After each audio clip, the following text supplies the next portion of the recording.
Happy Football Friday in Columbus, Ohio, ladies and gentlemen. It is time for 4 downs. Matt Parker on the end, Andy Backstrom on the other end, the 40-year vet Tim May beside me. I'm Spencer Holbrook. Fellas, let's get into it. Matt, bold prediction. Ohio State, Indiana at noon on Fox. How bold is it to say Ohio State wins? I mean, after the product that we watched last week, the Buckeyes were in control in that second half, if you even want to say they were. This has got to be a get-back game, a get-right game for them. Bold prediction, Ohio State in that offense last week won't have similar challenges. 450 yards of offense.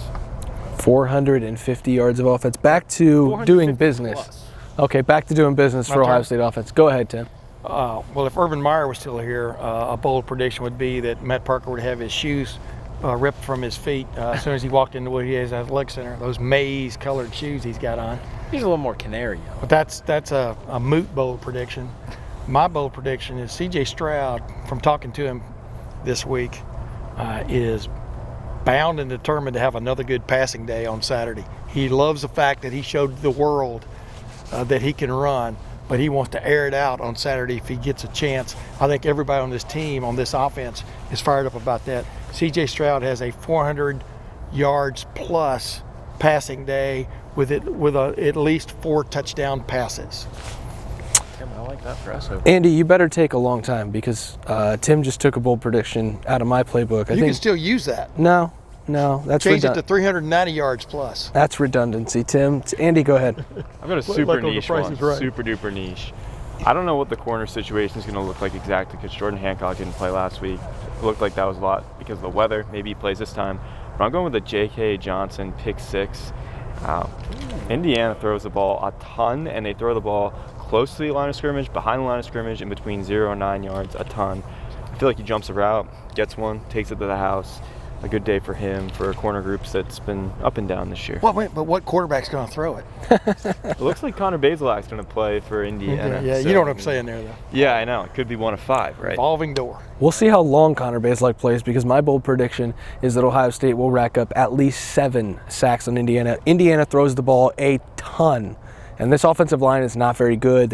I think they fired their offensive line coach already this year. Yeah. Like that's a unit that is really struggling, and you put them against an Ohio State pass rush that needs a little bit of a neck crack after not being able to tee off on the quarterback last week at Northwestern. Kind of had to sit back and just wait on the quarterback because of the way Northwestern was running the football so much, even from the quarterback and the Wildcat. No pun intended. Ohio State has at least 7 sacks because I think they're really going to get after this Indiana passing attack that won't be able to match up with the Ohio State defense. Offensive player of the game, Matt. I picked C.J. Stroud last week, and I felt pretty good about that. That played out to fruition pretty well, I thought, last week. Tim, you make the point that C.J., this offense, they really want to sling it around, but I will err off of going with C.J., and I'm going to say Julian Fleming. This is a guy last week was targeted 9 times, if I'm not mistaken. Had not his best game. I think that's fair to say. Had not his best game at Ohio State, especially not this season. This is a guy who, before Penn State, had more touchdown catches than he had played in games. So I expect him to have, a get-back week. This is a guy that's going to have a get-back week. He's going to have to be a big part of this offense with Jackson Smith and Jigba still out for the foreseeable future. So I'm going to go with Julian Fleming. I'm going to go with a fellow that it's hard to appreciate unless you're tallying up how well he does on Saturday night or Sunday by watching the video and grading his performance. I think DeJuan Jones is due for a pancaking exhibition. Maybe not always pancaking people, but I think DeJuan Jones is going to be fired up once again to play Indiana. I like DeJuan Jones we're doing the offensive player of the game, right? Yep. I know a lineman's never going to get that, but I think DeJuan Jones is primed to have a big-time day on Saturday against whomever he's going against. Go ahead. Yeah, I'm going to go with Emeka Egbuka. I think that last week, it looked like he dropped a touchdown. When I watched that back, it might have even been tipped a little bit. The wind was a factor there. I think he gets back with a strong performance, goes over 100 yards. I really think all these receivers are going to have a great day. I think Fleming will have a great day. I think also Marvin Harrison could go over 100 yards. How about C.J. Stroud? Is that why he's going to throw for 400 or more? There you go. Yeah, this Indiana pass defense ranks 107th in the country. So it's a big day for this offense to get right and score a lot of points and spread the ball a little bit. Thank you all for allowing me to take C.J. Stroud as my offensive player of the game. Number 5 all-time, Art Schlichter in 1981, 458 yards passing. He will be number 6 after this week. I think C.J. is going to go over 450 in this game. There are moments in the season where I think Ryan Day is purposely trying to give C.J. Stroud the Heisman Trophy. Saturday is absolutely one of them.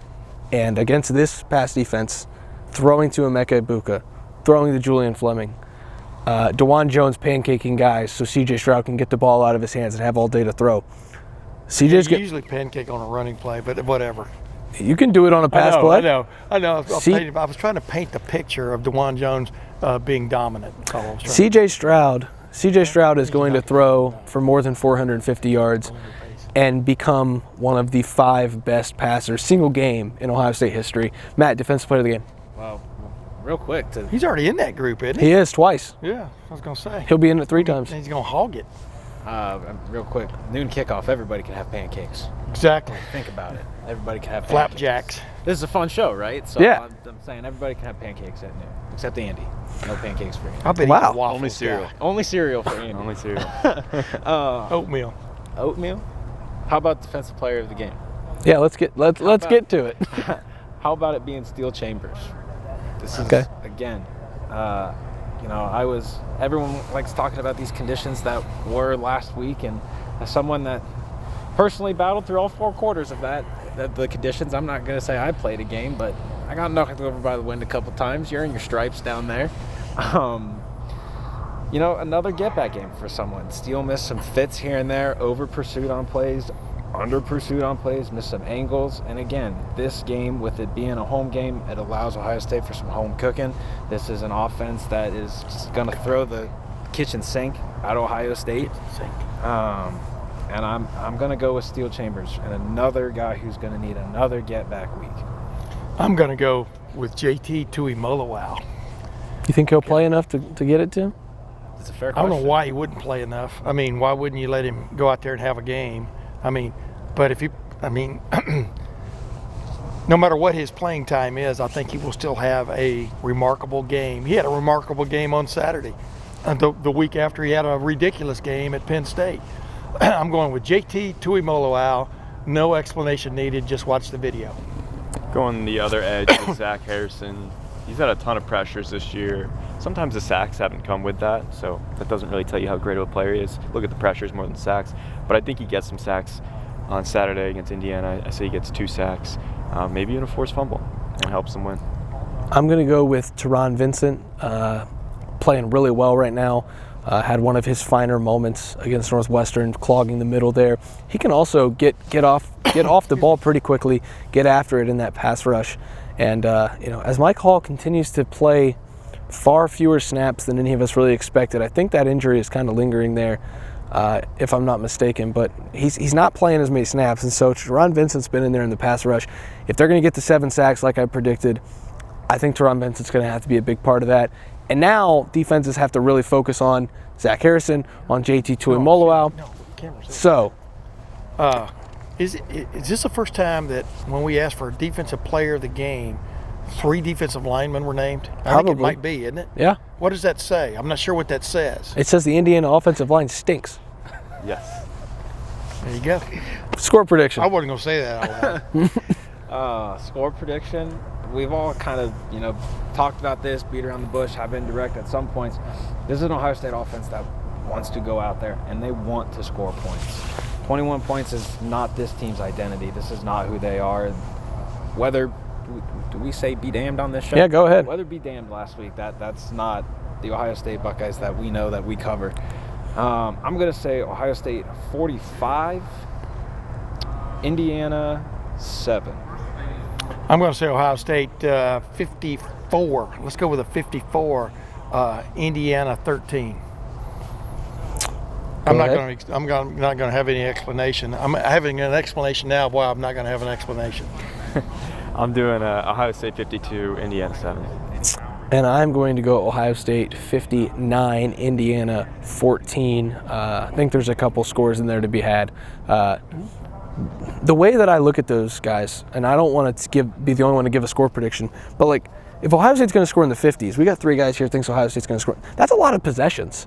And, Ohio State has a really high stop rate. And if I can speak, the athletic stop rate, I think Ohio State is 4th right now in the country, which is really good. But you're not going to stop teams on every possession. And, Indiana likes to air it out. If you get somebody slip on the turf, you get somebody, out of assignment, one play out of what you run 80, 90 plays when you have that high of a possession game, Indiana has a chance to score there.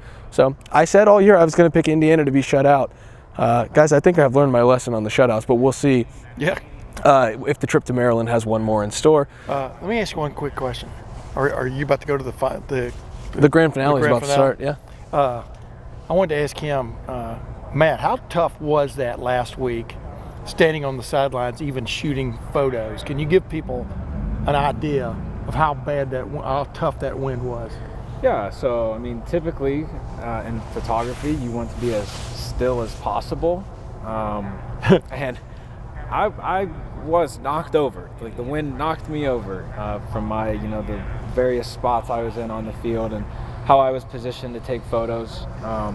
And I don't think I'm the smallest person in the world. Yeah. But that wind was so strong and it was so inconsistent. The wind was so inconsistent. One moment, Gus, you could throw a 70-yard bomb and nothing. And then like Noah Ruggles in warm-ups, invisible wall right there because the wind happened. Yeah. So that, you cannot overstate the effect that weather last week had on Ohio State and what they wanted to do. Were you surprised they were actually playing a football game in that? You understand what I'm saying? Yeah, football is that's football weather, right? That's football weather in the Big Ten and in the Midwest, and that's what. No, that was over and above. To me, that was like lightning.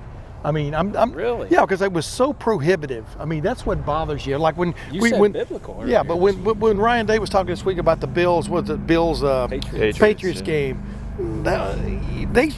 you can't postpone it because it's on television, right? But, any other year, way back in the 20s or 30s, they might have postponed that game till the next day. Because the stands would have fallen over. Exactly. But to me, there come certain times, and people wonder why this guy wants to play, why Gene Smith wants his team to play a playoff game in a few years if they get to the 12 team playoff. Why he would play if they hosted, they'd host in Lucas Oil instead of here. In the Hoosier Dome. Because this is a team built to put on a show. Not dodge snow. Hey, that rhymed. On that note, we're getting absolutely out of here. That's the 40-year vet, Tim May. That's Matt Parker. That's Andy Backstrom. I'm just Spencer Holbrook. We'll have full coverage of Ohio State, Indiana at noon on Fox if you can't make it here. But if you can make it here, it's going to be played over there in the Horseshoe. It's a pretty nice building, if I do say so myself, celebrating the 100th year of it. Again, Lettermen Row will have full coverage of that, where we cover the Buckeyes all year long. You can get all of our coverage, all 4 of us, that's right, for just $1 an entire year. That gets you all the way until next November, when we might have another Wind Bowl wherever the Ohio State schedule sends us. But for Matt, for Andy, for Tim, I'm Spencer. Thanks for watching. Thanks for listening. We'll see you guys in the Horseshoe on Saturday.